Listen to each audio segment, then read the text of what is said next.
Pada suatu hari di akhir Desember 2009, hujan deras mengguyur kawasan tempat tinggal saya. Saya baru saja pulang dari aktivitas seharian dan merasa lelah. Rumah terasa sunyi karena memang saya sendirian di rumah. Setelah membuka pintu dengan kunci, saya masuk dan memutuskan untuk membuat kopi dan sarapan. Sambil menyiapkan sarapan, tiba-tiba saya mencium aroma yang tidak biasa. Aroma harum yang menyengat dan sangat berbeda dari biasanya. Pada awalnya, saya merasa kaget. Namun karena saya adalah orang yang tenang, saya mencoba untuk tidak panik. Aroma tersebut semakin lama semakin menyengat, membuat bulu kuduku merinding. Meskipun begitu, saya berusaha untuk tetap tenang dan menganggapnya sebagai hal yang tidak perlu dipikirkan terlalu dalam.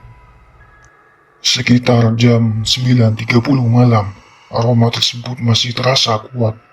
Saya merasa tidak nyaman, tetapi karena kelelahan, saya memutuskan untuk tetap beristirahat. Saya merasa energi negatif dari aroma tersebut mengganggu dan membuat saya merasa tidak nyaman. Meskipun sudah berusaha untuk tidur, saya tetap merasa terjaga dan waspada. Saat jam menunjukkan pukul 1 pagi, rasa kantuk akhirnya mengalahkan rasa ketidaknyamanan saya. Saya memutuskan untuk tidur di ruang santai yang nyaman. Meskipun saat itu saya merasa sangat lelah, saya berbaring di tempat tidur menghadap ke timur dengan posisi miring. Ketika saya mulai memejamkan mata, tiba-tiba sosok makhluk perempuan muncul dalam pandangan saya. Sosok itu tidak jelas dan sangat mengganggu. Meskipun saya tidak bisa melihat wujudnya dengan jelas, ciri-ciri yang saya rasakan menunjukkan bahwa itu adalah sosok perempuan, mungkin nenek-nenek atau makhluk seperti kuntilanak. Sosok ini tampak seperti sedang mendekat, dan saya merasa sangat ketakutan. Dalam keadaan setengah sadar, saya berusaha untuk berdoa dan memohon perlindungan kepada Allah. Meskipun saya merasa kesulitan untuk bergerak, saya berusaha keras untuk membebaskan diri dari gangguan tersebut. Saya merasa seperti terjebak dalam situasi yang sangat menakutkan, dan usahaku untuk bergerak terasa sia-sia. Selama 5 atau 6 menit, saya merasa terjebak dan kesulitan untuk mengatasi ketakutan saya. Akhirnya, dengan tekad yang kuat, saya berhasil mengatasi rasa takut dan melepaskan diri dari gangguan tersebut. Meskipun sosok itu tidak tampak lagi, rasa takut dan ketidaknyamanan tetap menghantui pikiranku. Saya akhirnya bisa tidur, namun pengalaman itu meninggalkan kesan mendalam yang sulit untuk dilupakan. Sosok makhluk perempuan yang tidak jelas ini benar-benar membuatku merasa sangat tertekan dan ketakutan. Pada suatu hari di tahun 2003, saya sedang duduk bersama keluarga di rumah. Tiba-tiba, ada seseorang yang datang ke rumahku dengan penuh kesedihan dan menangis. Orang tersebut meminta bantuanku untuk segera datang ke rumahnya. Saya segera bergegas karena merasa ada sesuatu yang penting. Saat sampai di rumah orang tersebut, saya menemukan banyak orang berkumpul. Mereka semua tampak khawatir dan sedih. Ketika saya masuk ke dalam rumah, saya melihat seseorang yang sedang berbaring di tempat tidur dengan kondisi yang sangat memprihatinkan. Orang tersebut sedang menghadapi sakaratul maut, momen akhir kehidupan ketika ruh akan meninggalkan jasad. Melihat kondisi orang tersebut, saya merasa sangat terenyuh. Wajahnya tampak gelap dan mulutnya menjulur dengan lidah yang terlihat jelas. Matanya mendelik ke arah yang tidak menentu. Keadaan tersebut membuatku merasa sangat tidak tega dan merasa tidak berdaya. Saya hanya bisa berdoa kepada Allah Subhanahu wa Ta'ala agar memberikan kemudahan dan pertolongan kepada orang tersebut dalam menghadapi sakaratul maut. Selama proses sakaratul maut berlangsung, saya merasakan betapa berat dan menakutkannya momen tersebut. Saya menyadari bahwa sakaratul maut bukan hanya sebuah akhir fisik, tetapi juga mencerminkan seluruh perbuatan seseorang selama hidupnya. Saya menyaksikan bagaimana semua amal perbuatan seseorang akan tampak jelas pada saat-saat akhir.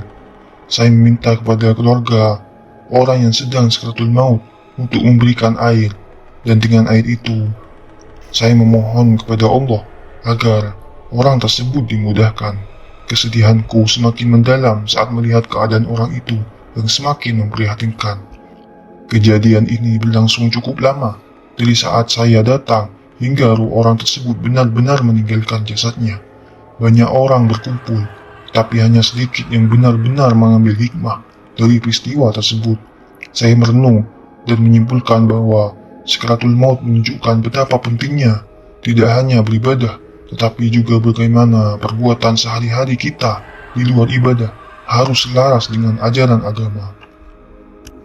Sekitar 3 menit setelah air dimasukkan, saya melihat perubahan positif.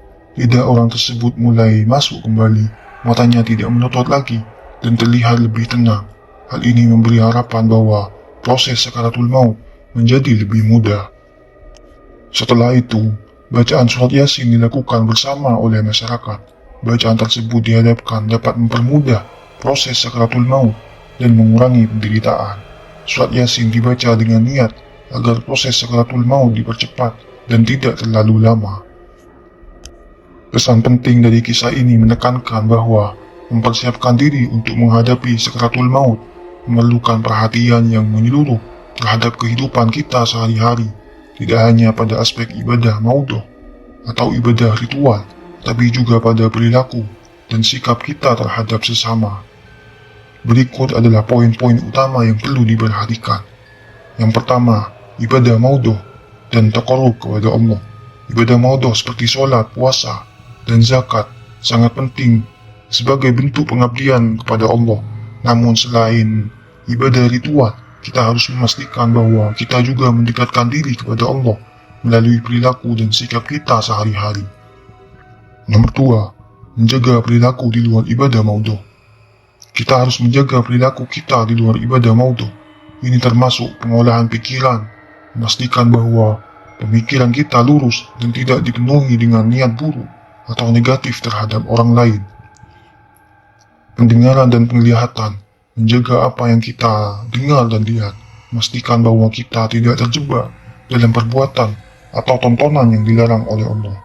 Ucapan dan tindakan, mengontrol ucapan kita agar tidak menyakiti atau merendahkan orang lain. Kata-kata kita harus baik dan menghargai martabat orang lain.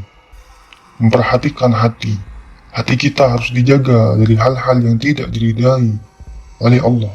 Ini termasuk jangan memiliki niat buruk, hindari memiliki pemikiran atau niat buruk terhadap orang lain, selalu berusaha untuk memiliki prasangka baik. Menjaga kesucian hati. Hati adalah pusat dari segala perbuatan. Keburukan dalam hati akan mempengaruhi tindakan kita. Jaga hati kita agar tetap bersih dari kebencian dan iri hati. Yang nomor 4, pemikiran dan lisan. Pemikiran yang jahat atau negatif dapat mempengaruhi tindakan kita dan mempengaruhi kehidupan kita secara keseluruhan. Selalu berusaha untuk berpikir positif dan konstruktif.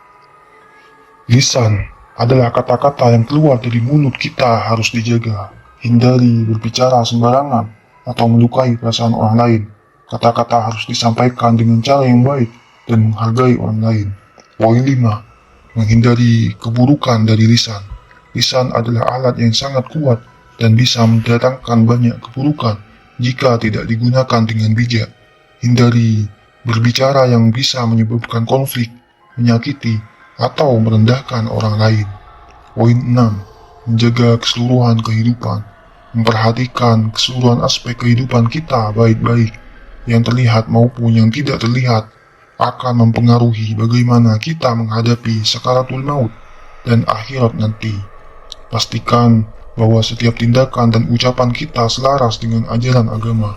Pesan utama dari kisah ini adalah bahwa kita harus menjaga keseimbangan antara ibadah ritual dan perilaku sehari-hari. Dengan memperhatikan semua aspek ini, kita dapat mempersiapkan diri dengan lebih baik untuk menghadapi sakaratul maut dan hidup sesuai dengan tuntunan Allah. Pengalaman ini memberikan pelajaran yang sangat berharga mengenai persiapan menghadapi sakaratul maut. Anda menyadari pentingnya menjaga ibadah, memperbaiki perilaku, dan mempersiapkan diri secara spiritual untuk menghadapi akhir kehidupan. Selain itu, pengalaman ini juga mengajarkan pentingnya bantuan doa dan ikhtiar dalam proses akhir hayat seseorang.